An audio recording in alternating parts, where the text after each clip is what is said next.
In today's episode, we visit the Doc Watson Museum at the Old Cove Creek School in Sugar Grove. While there, we reminisce with some folks about Doc and his influence upon everyone that ever met him. A native of Deep Gap, North Carolina, Doc got his start on the streets of Boone playing for tips. And over the course of his lifetime and career, he influenced countless other musicians and became a recognized national treasure. Doc's popularity was based not only on his incredible guitar skills, but also on the fact that he was a truly humble man who never forgot where he came from. Here are a few of our favorite Doc Watson stories, as told by his brother and some of the folks that knew him well. Doc went to school when he was 10 years old. He went to Raleigh, State School for the Blind in Raleigh. And he learned several chords from another blind guy that was down there. And when he come home, Dad was really surprised that Doc had learned quite a bit on the guitar. So he told Doc, and he said, "I'll tell you what," he said, "I'm going to work today." I believe Dad was cutting timber or something for somebody. And he says, if you can have a little song for me and you play it, he says, "We'll go to Wilkesboro," and he said, we'll get you a little guitar. So when Dad came home, sure enough, Doc had learned enough practice until when Roses Bloom in Dixie, I believe is when Roses Bloom in Dixie, Doc sang a little of it and played it, and Dad said, well, he says, and everybody got a kick out of this. When they were interviewing Doc, the whole crowd just roared. Doc said he took my piggy bank, what I had in my piggy bank, and little he had, he said, I believe it was a $12 guitar. Some guy had a furniture store, was selling small guitars.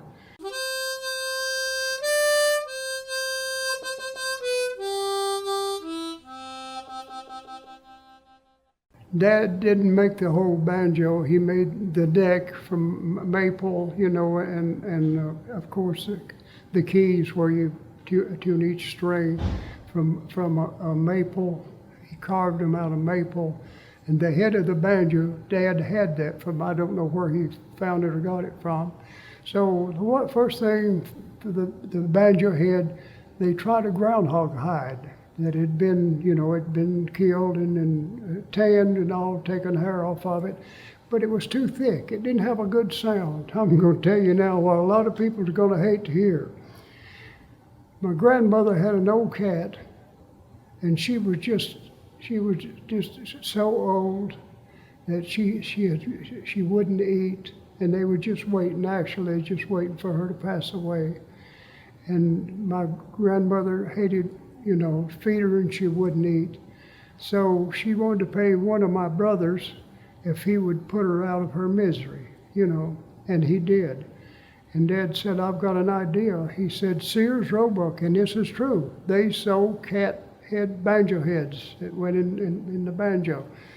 So Dad tanned the hide, took all the hair off of it, put it in, and boy, it really did beautiful. It was thin, the skin was thin, the hide was thin on there. And they were just tickled to death with that banjo, and Doc learned to play it. Dad could play a banjo also. He wasn't really good. He used what they call a claw hammer banjo playing. And Doc learned that, and of course he stayed with it somewhat, but Doc got so he could really play the banjo really good, and he did quite often, in making music. When I was a little girl growing up, really his father-in-law, Gaither Carlton, who was a very well-known bluegrass fiddler, they would sit on the front porch at my grandmother's house, the big 2-story white house, and it's like they said, his saying where he just says, I'm one of the people. He truly was. People that, raised around Doc and were just used to seeing him out like a normal person, just didn't realize his celebrity and his influence on people. You cannot mention his name to a guitar player that don't say, oh man, he was my hero. There was a guy I talked to that knew him when he was a kid, and he said, we always knew Doc was special. Even when he was standing on the street playing, he said, if Doc hadn't been a guitar player, he'd have been famous for something else.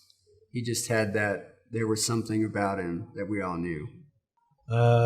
Amazing, giving guy, super generous to everybody. My niece, when she was in elementary school, did a paper about Doc Watson, and she came up for the festival, and he spent 20 minutes with her just talking to her, and she was just thrilled. And that's the kind of guy he was. He just seemed so open to sharing what he knew. But I miss his friendship. We were friends way beyond music, and I really do. I miss him because, well, even today, if he was still here, if we wasn't playing music, I'd call him up and say, you want to go out and get something to eat or go hang out somewhere, And, he was just a friend. I mean, a friend. The last, right down to the end, he never wanted to be put on a pedestal, never. He said, I don't want to be, he said, I don't want to make people, think that I'm better than they are. He says, I want to talk to them when I'm on stage, just like I would if I was at home, sitting in my living room. He said, I want people to know me. And as one of the people, of course, he had that put, at his, but that's the way he was.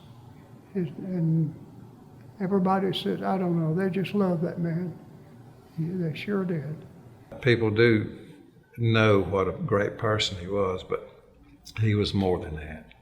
He really was an awesome, great person, and he did so much for this county and the town of Boone and Deep Gap, because if you go anywhere in the world and you mention Boone or Doc Watson or Deep Gap, Boone or Deep Gap, they'll say, oh, that's where Doc Watson's from.